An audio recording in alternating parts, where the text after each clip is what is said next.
ایک تاجر کی ایک ہی بیٹی تھی۔ جب وہ بوڑھا ہو گیا تو اس نے اپنی ساری جائیداد لڑکی کے حوالے کر دی۔ لڑکی اور داماد دونوں عیش و عشرت کی زندگی بسر کرنے لگے اور بوڑھے سے بے نیازی برتنے لگے۔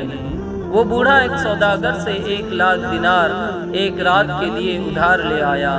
رقم کو لوہے کے صندوقوں میں ڈال کر بیٹی اور داماد کو بلایا اور کہا کہ میرے پاس دیناروں کے 10 صندوق موجود ہیں۔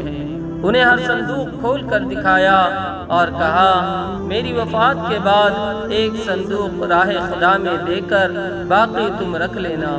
اس واقعے کے بعد بوڑھے کی بڑی خاطر و مدارات ہونے لگی اور اس کے باقی ایام بڑے آرام سے بسر ہو گئے۔